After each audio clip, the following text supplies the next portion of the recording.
మీరు సుమారుగా గెల 200-300 కొంటారండి నీట్గా మార్కెట్. ఇప్పుడు పంటలు ఉండిందా? కాయలు ఉండున్నాయా? ఉండే అంటే అవి పనికిరాని కాయలు పిందలన్నీ. ఇప్పుడు కాదు, పిందలు వచ్చినాయి అన్ని పిందలు వచ్చినాయి. దాదాపు వీళ్ళు ఒక ఎకరానికి సార్ 800 to 1000 మధ్యలో చెట్లు ఇది వేసి ప్లాంటేషన్ చేస్తారు సార్. ఒక్కొక్క ప్లాంటేషన్కి ఆ గెల్ల దాదాపు వాళ్ళకి 200 to 300 రూపీస్ వస్తుంది సార్. అంటే 1.8 lakhs నుంచి ఒక 2.7 lakhs మధ్యలో వస్తుంది సార్ వాళ్ళకి ఒక పంటకి. అది ఆల్మోస్ట్ 1 year పడుతుంది సార్. బట్ వీళ్ళకి అంటే మళ్ళీ ఖర్చు కూడా వీళ్ళకి ఏం లేదన్నా 1 lakh దాకా వస్తుంది సార్. ఇది కరెక్ట్గా అంతా వర్కౌట్ అయితే అట్లీస్ట్ ఒక పంటకి వాళ్ళకి 1 acreకి they will get 1 lakh per annum sir. But పాపం ఈ వీళ్ళకి ఏమంటే సార్ రెండో పంట సార్, ఇది 2 పంటలు కూడా ఇలాగే పోయిందంట. రెండోసారి ఇది అంటే పోయిన మన యాసకాలంలో గెల మీద ఉందండి, పడిపోయింది. మళ్ళీ అదే పంట మళ్ళీ ఇప్పుడు గెల మీద ఉంది. కొంచెం వర్షాల వల్ల పోయిందా? యాసకాలం మనకు వర్షాలు ఫస్ట్ వర్షాలు పోయింది.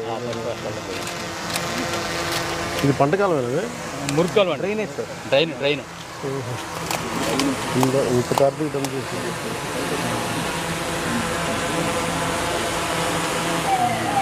చేస్తాను అలా ఊరిని చెప్తాను అన్నీ చేయమని ఒక అవగాహన కోసం.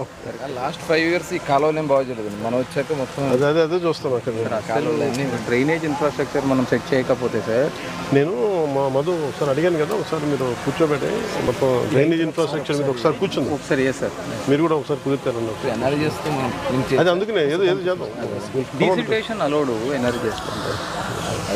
శాండ్ ఫిల్లింగ్ ఏదైనా మనం స్కూల్స్ కానీ లో ఏరియాస్కి కూర్చోబెట్టాలి. అందుకనే ఒకసారి కలెక్టర్ గారిని మాట్లాడమన్నాను. ఏమేమి ఐడెంటిఫై చేసి చెప్పండి ఒకసారి. మీ పేరండి? తోట కృష్ణమూర్తి అండి. పేరు తోట అండి, పేరు కృష్ణమూర్తి. మీ సొంత భూమి ఇది? అంటే మా నాన్నగారిది. అదే అంటే మీరు కౌలుకి చేసేది?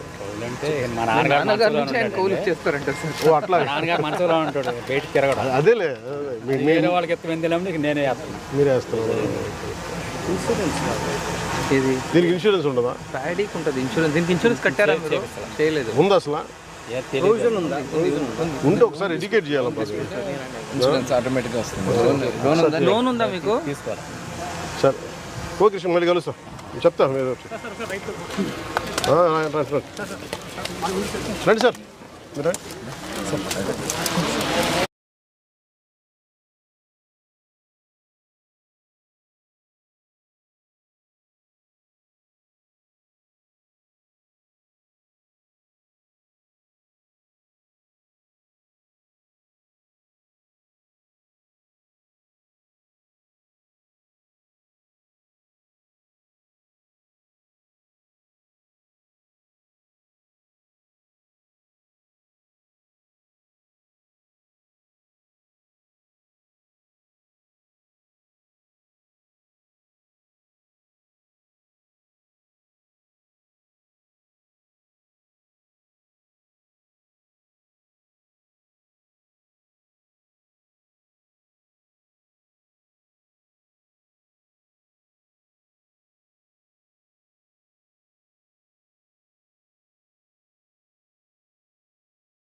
డిపార్ట్మెంట్లో ఉన్నది వాళ్ళ రోడ్స్కే వాడేవాళ్ళు, పిఆర్ రోడ్కే వాడేవాళ్ళు. అది తీసేసి మనం మండల లెవెల్లో ఒక రిసోర్సెస్ షేరింగ్ పెట్టేసాం సార్ యాక్చువల్లీ.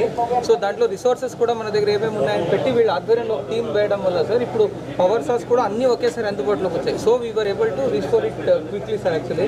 అన్ని చోట్ల కంట్రోల్ రూమ్స్ పెట్టాం సార్. మళ్ళీ ఇవన్నీ కూడా మనము ప్లాన్ చేసుకొని పెట్టుకుంది sir. First 329 power cars, 232 water tankers, 390 tankers, ఇవన్నీ అంటే విత్ ఫోన్ నెంబర్స్ ఎవరి దగ్గర ఉన్నా ఎక్కడున్నాయని ఒక గూగుల్ స్ప్రెడ్షీట్ చేసేసి ఒక లుకర్ స్టూడియోలో కూడా ఒక డాష్ బోర్డ్ పెట్టేసుకొని రెడీగా ఉన్నాం సార్. దానివల్ల we were able to do it quickly sir actually. So this is basically మనకు ఒక హ్యూమన్ లాస్ ఆఫ్ లైఫ్ జరిగింది సార్ యాక్చువల్లీ. బైక్లో వెళ్ళకపోతే చెట్టు పడిపోయింది సార్.